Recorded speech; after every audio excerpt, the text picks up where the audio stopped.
خط لکھنے والے آئے لشکر یزید میں، چاہت کے ساتھ آئے اور کمانڈر بن کر آئے، اور ٹاپ 10 افراد کے اندر شامل موجود تھے، یعنی دائیں حصے کا جو کمانڈر تھا وہ عمرو ابن حجاج زبیدی تھا، جس نے امام حسین علیہ الصلوۃ والسلام کو خط لکھا تھا۔ اسی طریقے سے جو پیدل فوج کا افسر تھا اور کمانڈر تھا، جس کا نام شبس ابن ربی ہے، اس نے بھی امام حسین علیہ الصلوۃ والسلام کو خط لکھا تھا۔ تو کمانڈروں میں سے بھی کچھ کمانڈر ایسے تھے جنہوں نے فرزند زہرا کو کوفہ بلایا تھا، اور پھر جب امام علیہ الصلوۃ والسلام کوفہ تشریف لائے، رستے میں رکاوٹ بن گئے تھے۔ نہ صرف رکاوٹ بنے بلکہ امام علیہ الصلوۃ والسلام کے خلاف تلواریں نکال کر آ گئے، صرف نکال کر ہی نہیں آئے بلکہ امام علیہ الصلوۃ والسلام کے لشکر کو طے دیکھ کرنے میں کسی قسم کی کوئی کمی نہیں چھوڑی۔ سو یہ ترتیب تھی عمر ابن سعد کے لشکر کی، اور اس کے بعد ہم دیکھتے ہیں کہ ادھر امام علی مقام علیہ السلام نے بھی اپنے مختصر سے لشکر کی صف بندی کی۔ پہلے آپ سے عرض کیا تھا کہ ایسا نہیں تھا کہ امام علیہ الصلوۃ والسلام نے یہ کہا ہو کہ چونکہ ہمارے پاس تعداد کم ہے لہٰذا ہم کوئی بڑی مجبوری اور بے کسی والی جنگ لڑیں گے، ایسا ہرگز نہیں تھا۔ آج گزشتہ لیکچر میں ہم نے کہا تھا کہ امام علیہ الصلوۃ والسلام نے رات کی جو مہلت مانگی تھی، اس مہلت کا ایک مقصد جنگی حکمت عملی طے کرنا بھی تھا، اور آپ نے شب عاشور اپنی جنگی حکمت عملی طے بھی کی۔ اسی وجہ سے میدان کا جائزہ لینے بھی گئے تھے، جو آپ نے پڑھ رکھا ہے کہ ہلال ابن نافع جو تھے انہوں نے بھی، نافع ابن ہلال جو تھے انہوں نے بھی وہاں پہ اس کو روایت کیا ہے۔ اسی طریقے سے خندق کھدوائی اور دیگر اقدامات کیے، جو آپ کے پاس ساز و سامان حرب تھا، جنگی ساز و سامان تھا، اس کو تیار کیا، اور جیسا کہ آپ نے 9 محرم کی شام کو دیکھا تھا کہ آپ اپنی تلوار کو تیز کر رہے تھے، اور اسی دوران آپ کو جو خواب آیا جس کا تذکرہ آپ نے پڑھ رکھا ہے۔ تو امام حسین علیہ الصلوۃ والسلام نے اپنی جنگ کی مکمل حکمت عملی کو طے کیا۔ آپ گویا کہ یہ بتا رہے تھے کہ فتح و شکست ایک مومن کے لیے معنی ہی نہیں رکھتی ہے، در حقیقت مومن کے لیے اہم یہ ہوتا ہے کہ کیا وہ حق کے مارکے میں کھڑا یا ہوا یا نہیں ہوا، کیا وہ ڈٹا رہا یا نہیں ڈٹا رہا، کیا وہ آخری سانس تک لڑا یا نہیں لڑا، کیا وہ سر تسلیم خم ہوا یا نہیں ہوا۔ یہ اہم ہوتا ہے ایک مومن کے لیے جو لشکر حق میں ہوتا ہے، اور یہی امام علیہ الصلوۃ والسلام ایک تاریخ رقم کر رہے تھے، ایک مثال قائم کر رہے تھے، وفا کی مثال قائم کر رہے تھے، استقامت کی مثال طے کر رہے تھے، جرت و بہادری کی اس کائنات کی سب سے بڑی اگزامپل سیٹ کر رہے تھے۔ اسی لیے آپ نے اپنے لشکر کو باقاعدہ مکمل جنگی حکمت عملی کے مطابق ترتیب دیا، بہت چھوٹا سا لشکر۔ امام علی مقام علیہ السلام نے بھی اپنے مختصر سے لشکر کی صف بندی کی، اپنے لشکر کے دائیں حصے کا سردار زہیر ابن قین کو بنایا، جبکہ بائیں حصے کو حبیب ابن مظاہر کی سرداری میں دیا۔ حسینی لشکر کا علم اپنے بھائی حضرت ابو الفضل العباس علیہ السلام کو دے کر انہیں قلب لشکر کا کمانڈر مقرر کیا۔ تو یہ صف بندی جس میں قلب لشکر سینٹرل ونگ ہے، رائٹ ونگ اور لیفٹ ونگ جس کو میمنہ اور میسرہ کہتے تھے، جناب عباس اوورال ان کی کمانڈ میں دیا پورے لشکر کو، اور قلب لشکر کا کمانڈر مقرر کیا۔ پھر رائٹ ونگ پہ جناب زہیر ابن قین جیسے جنگجو اور بہادر کو، اور بائیں ونگ پہ بائیں جو سائیڈ تھی اور جو میسرہ تھا اس پہ حبیب ابن جیسے با وفا صحابی کو مقرر کیا، اور یوں یہ لشکر بھی جنگ کے لیے تیار ہو گیا۔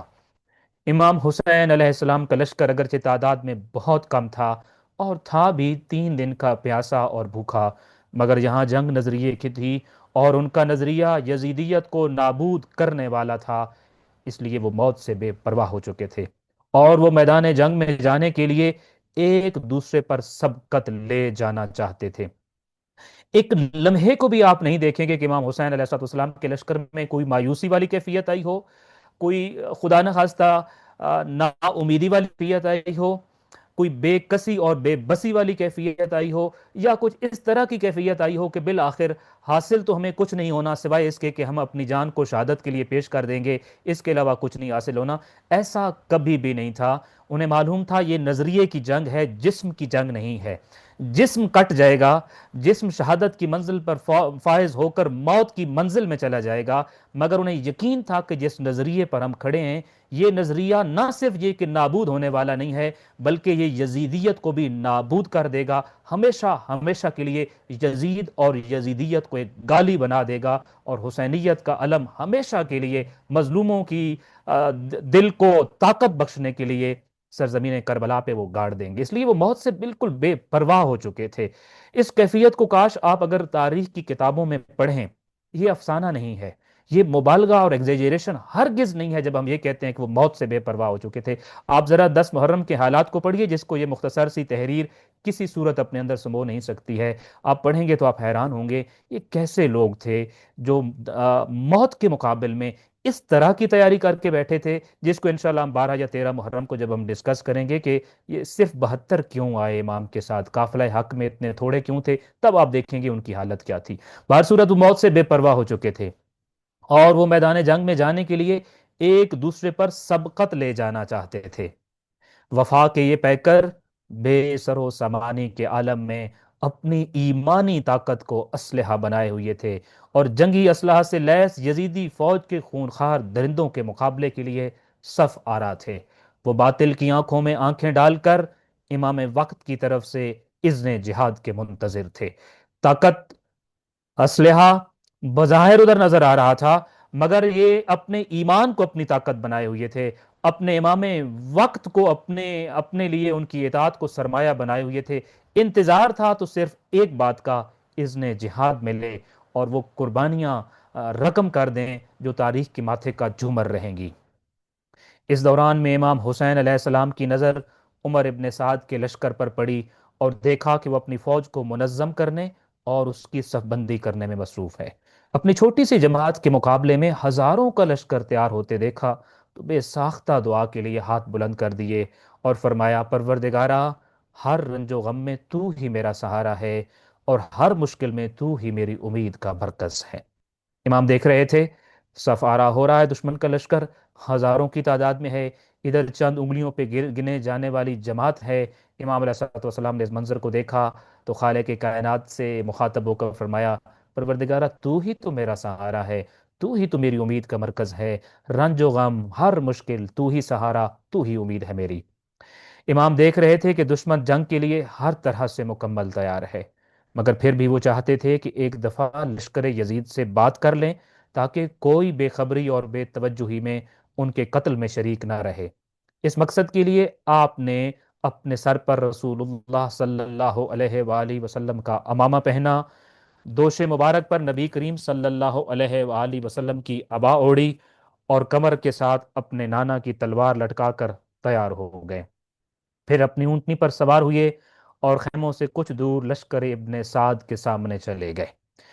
امام علیہ الصلوۃ والسلام کو معلوم تھا کہ جو صفیں بنا چکے ہیں وہ جنگ سے ہاتھ نہیں کھینچیں گے، کبھی نہیں رکیں گے، وہ میرے خون میں ہاتھ رنگین کر کے رہیں گے۔ مگر امام اپنی امت کے لیے بڑا شفیق ہوتا ہے، بہت ہمدرد ہوتا ہے۔ امام علیہ الصلوۃ والسلام اب بھی چاہتے تھے ان میں سے کوئی بے خبری کے عالم میں میرے قتل میں شریک نہ ہو۔ آپ چاہتے تھے ایک دفعہ پھر لشکر یزید سے بات کی جائے، شاید کہ وہ اس قتل سے ہاتھ کھینچ لیں اور اپنے آپ کو جہنم کی راہ سے روک لیں۔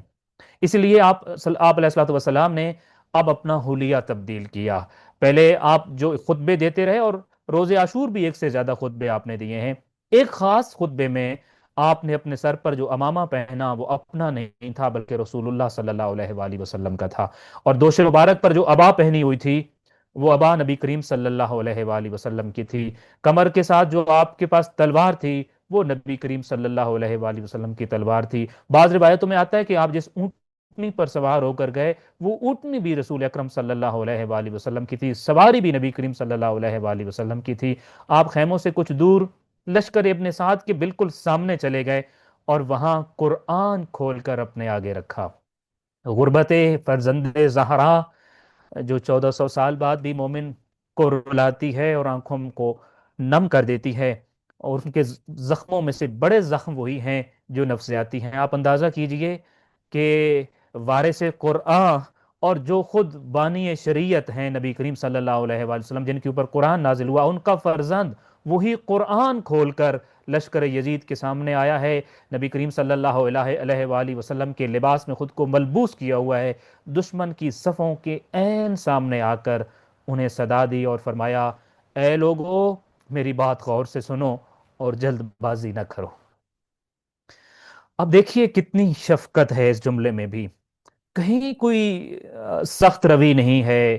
کہیں کوئی ڈانٹ ڈپٹ نہیں ہے، ایک ہی فکر ہے کہ کسی طرح یہ اپنے آپ کو جس رستے پہ چل رہے ہیں وہ جہنم کا رستہ ہے، وہاں سے بچا لیں، جس رستے پہ چل رہے ہیں یہ باطل کی راہ ہے، اس راہ سے اپنے آپ کو الگ کر لیں۔ اس لیے فرمایا لوگوں میری بات غور سے سنو، دیکھو جلد بازی نہ کرو، ذرا سوچو کہ تم نے کس جرم میں مجھے قتل کرنا جائز سمجھ لیا ہے؟ کیا میں تمہارے نبی کا نواسہ نہیں ہوں؟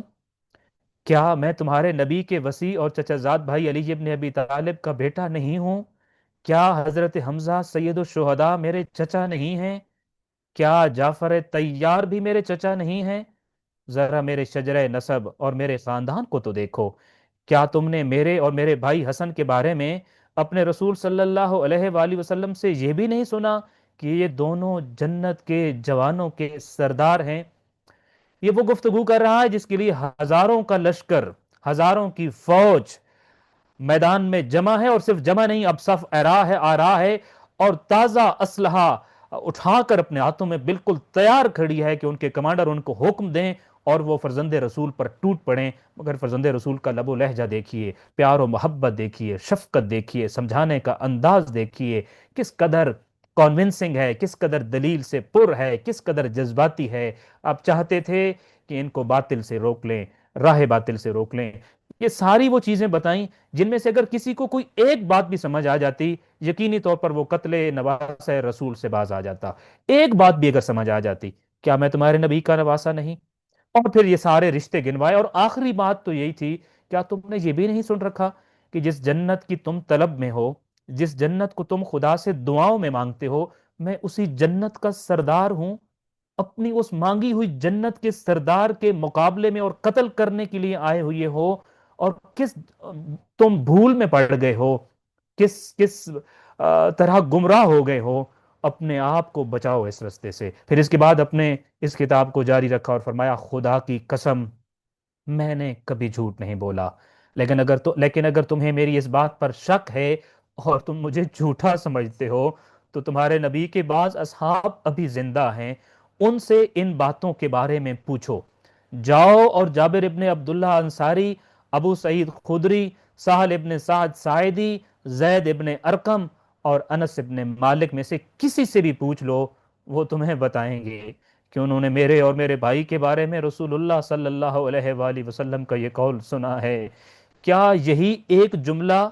کہ میں اور میرا بھائی جوانان جنت کے سردار ہیں کافی نہیں جو تمہیں میرے قتل سے روک سکے؟ توضیح و تشریح ممکن نہیں شاید ان جملوں کے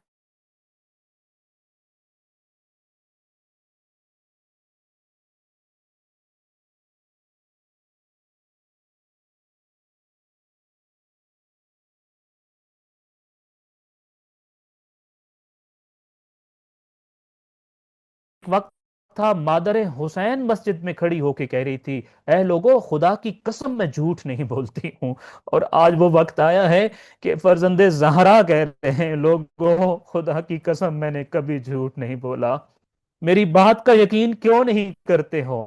میری بات پہ شک اٹھا سمجھتے ہو؟ آؤ میں تمہیں اپنے گواہ پیش کرتا ہوں۔ جاؤ نا، ابھی بھی اصحاب رسول زندہ ہیں، جابر ابن عبداللہ انصاری ہیں، ابو سعید خدری ہیں، سال ابن سعد ساعدی ہیں، زید ابن ارکم ہیں، انس ابن مالک ہیں، ان سے پوچھو نا میں نے ابھی جو اپنا تعارف کرایا ہے کیا یہ جھوٹ ہے؟ ایک ہی جملہ ان سے پوچھ لو نا، کیا تمہارے نبی نے میرے بارے اور میرے بھائی حسن کے بارے میں نہیں کہا تم گڑ گڑا کے اور رو رو کے جس جنت کی دعا مانگتے ہو خدا سے، اس جنت کا میں سردار ہوں؟ کیا یہی ایک جملہ میرے قتل سے تمہیں نہیں روک سکتا؟ کافی نہیں ہے کہ تم رک جاؤ میرے قتل سے؟ کس لمحے اور کس طرح کا یہ خطاب تھا، کس طرح کی یہ گفتگو تھی فرزند زہرا کی، اور کیا عجب مظلومیت تھی فرزند رسول کی! الفاظ موجود نہیں ہیں، دل ساتھ نہیں دیتا ہے کہ اس پہ انسان بات بھی کر سکے۔ امام کا یہ خطبہ جاری تھا، آپ ذرا دیکھیے، یہ وہ خطبہ جس سے دل واقعتاً ابھی بھی کانپ رہا ہے۔ یہ خطبہ جو سامنے کھڑے ہو کے سن رہے تھے ان کی حالت کیا تھی ذرا سنیے گا، اشقیاء کی حالت کو دیکھیے گا۔ امام کا یہ خطبہ جاری تھا اور شمر اندر ہی اندر سے پریشان ہو رہا تھا کہ امام کی یہ گفتگو اس کے سپاہیوں میں بغاوت نہ پیدا کر دے، اس لیے اس نے امام کے خطبے کو کاٹ کر بیچ میں گفتگو کرنا شروع کر دی، مگر حبیب ابن مظاہر نے اس کو چپ کرا دیا۔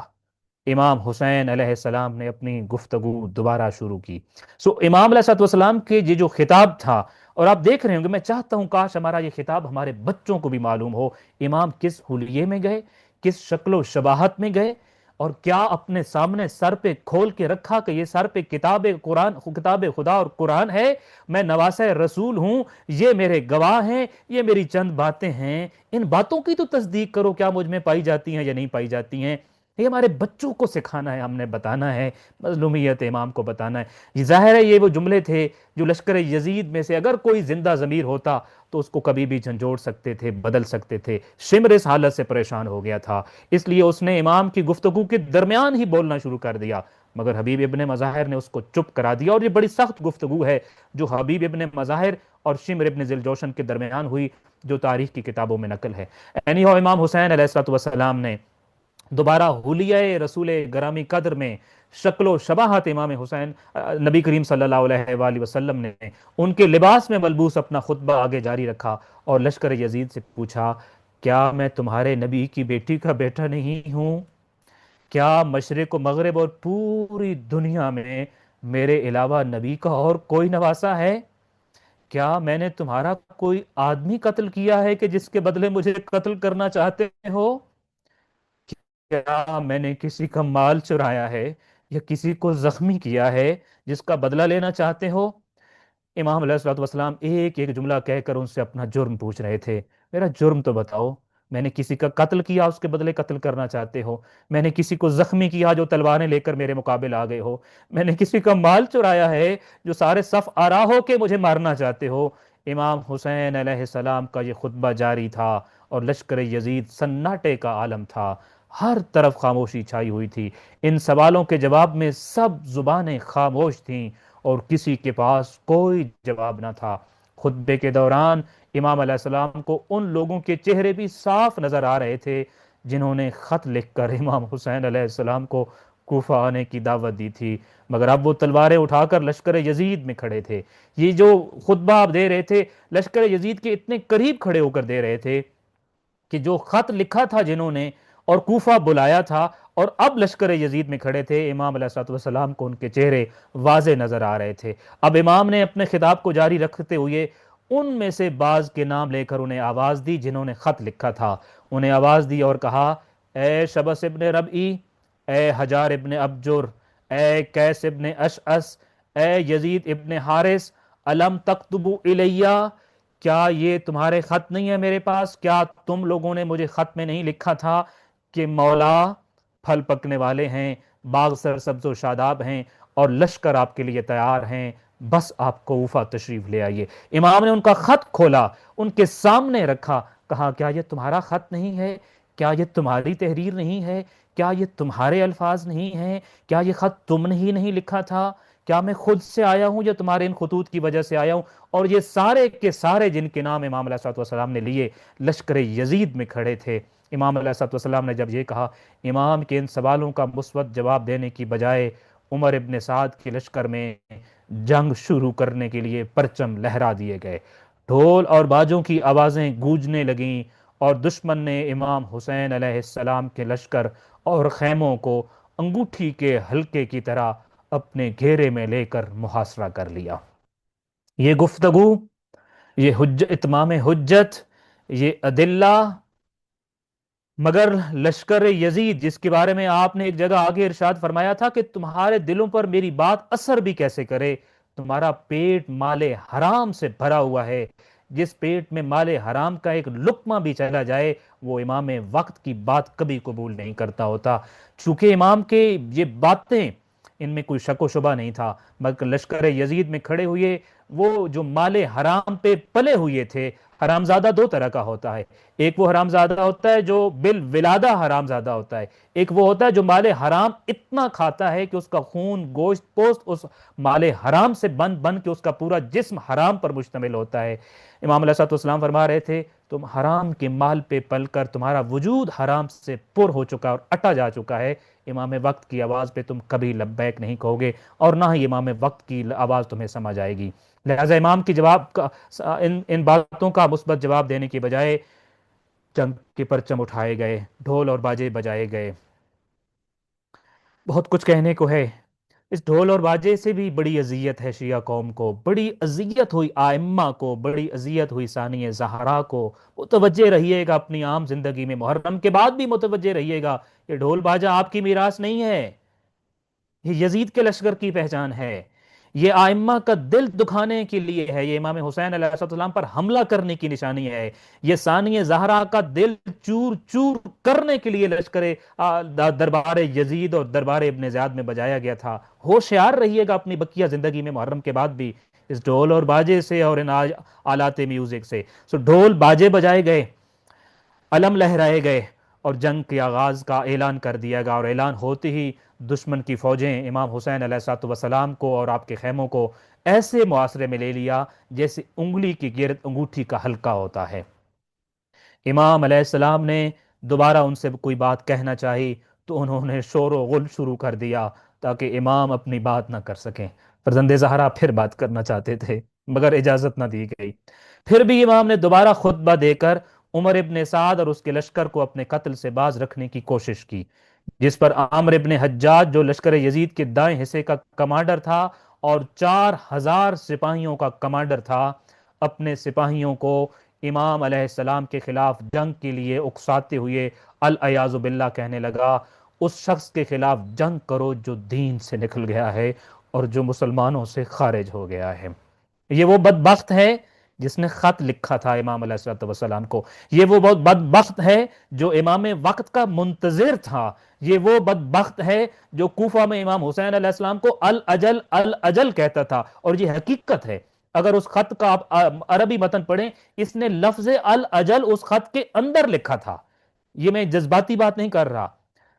فَأَقْبِلْ عَلَى جُنْدٍ لَكَ مُجَنَّدٍ اس نے لکھا تھا، اس نے الاجل کا لفظ لکھا تھا کہ جو منتظر کہتے ہوتے ہیں، یہ وہ بدبخت منتظر تھا جو امام وقت کو الاجل کی صدائیں کہہ کر خط لکھتا تھا، عریضے لکھتا تھا، بلاتا تھا، اور جب امام آئے ہیں، یہ کمانڈر ہے امام کے مقابلے میں 4000 سپاہیوں کا، اور اپنے سپاہیوں کو امام کے خلاف اکساتے ہوئے کہہ کیا رہا ہے، اس امام کو جس کو اس نے خط لکھا تھا، کہتا ہے اس شخص کے خلاف اٹھو، تیر تلوار نیزہ اٹھاؤ اور جنگ کرو اس کے خلاف جو دین سے نکل گیا ہے، جو اب مسلمانوں میں رہا ہی نہیں ہے۔